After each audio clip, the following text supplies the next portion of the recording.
Rumah kemasan yang dikelola Dinas Perdagangan dan Perindustrian Banjarmasin di Komplek Meranti Kayutangi, Banjarmasin Utara diresmikan besukan Selasa 26 September 2023. Kehadiran rumah kemasan ini adalah untuk meningkatkan mutu kemasan bagi produk-produk lokal, khususnya dari pelaku UKM dan IKM di Banjarmasin. Rumah kemasan yang dikelola Dinas Perdagangan dan Perindustrian Banjarmasin di Komplek Meranti Kayutangi, Banjarmasin Utara diresmikan besukan Selasa 26 September 2023. Wali Kota Banjarmasin Ibnu Sina Wetakuni Prima TV memedahkan rumah kemasan yang lokasinya sangat strategis di kawasan Kayutangi dekat dengan permukiman penduduk. Wan dengan kampus ULM ini merupakan dari 20 program prioritas pemerintah Kota Banjarmasin. Kehadiran rumah kemasan, ujar Ibnu Sina, adalah untuk meningkatkan mutu kemasan bagi produk-produk lokal khususnya dari pelaku UKM dan IKM di Banjarmasin.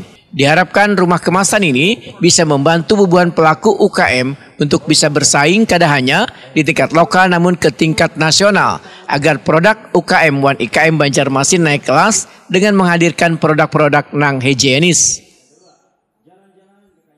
Rumah kemasan ini dihadirkan untuk meningkatkan mutu kemasan bagi produk-produk lokal Kota Banjarmasin. Ya, apakah pelaku UKM, pelaku IKM, pelaku kreatif yang punya produk, nah itu bisa dikemas di sini dengan skala yang lebih kecil. Misalnya kalau ke Pulau Jawa kan harus pesan misalnya sampai 1000 pix atau 10.000 baru bisa murah. Tapi kalau di sini bisa dengan skala yang lebih kecil, bisa per 100 item itu bisa per 100 lembar misalnya bisa diproduksi. Sehingga sangat membantu para pelaku UKM kita untuk bisa bersaing bukan hanya di tingkat lokal, bukan di tingkat nasional.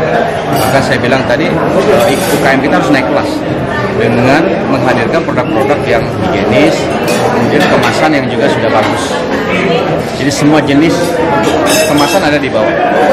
Kemudian desainnya diawali dengan konsultasi, ada desain grafis yang bisa membantu teman-teman semua. Apakah Aceh, kawan-kawan di kampung, ulun yakin makanan ataupun produk mereka itu enak-enak, nyaman-nyaman bertahan. Sekretaris Dinas Perdagangan dan Perindustrian Banjarmasin Nur Sahdi memedahkan jumlah produksi di rumah kemasan menyesuaikan dengan kemampuan mesin dan petugas pengoperasiannya, dikarenakan hanya berisian seorang petugas pengoperasi mesin dan petugas desainer. Ya, kita simpel-simpel aja per hari, mungkin seberapa kemampuan di mesin di sini, karena kita terbatas kan cuma satu desainer dan satu petugas proyektor kemesinan. Jadi setelah ini nanti mungkin bulan Oktober, bulan depan atau November ada fintech selama 1 bulan 1 orang. 1 orangnya tahun depan kita anggarkan untuk pelatihan di Kementerian Perindustrian.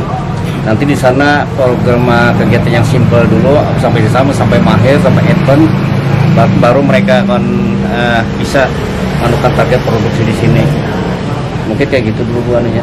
Karena keterbatasan tadi ya Pak? Ya, keterbatasan SDM kita. Yang dianjurkan apakah memang yang mereka sudah tergabung di bawah UMKM? Sudah semuanya. Semuanya Pak? Ya? Semua yang ada di Kota Banjarmasin siapa aja, tapi yang diprioritaskan terutama dari UMKM dan IKM yang sudah terdaftar di aplikasi Sidin Baiman. Itu ada berapa Pak yang sudah terdaftar? Yang sudah terdaftar sekitar 200-an. 200-an. Nah, 2000-an. Dari wira usaha baru kan 3.900-an. 2000-an sudah yang terdaftar, itu yang punya nomor induk bersama, nomor usaha. Sudah ada yang ada hakinya, ada segala macamnya, sertifikat halal juga kalau kemasan apa segala macam kan. Nah baru tapi kita program di sini untuk pelatihan dulu, kemudian simpel aja mungkin.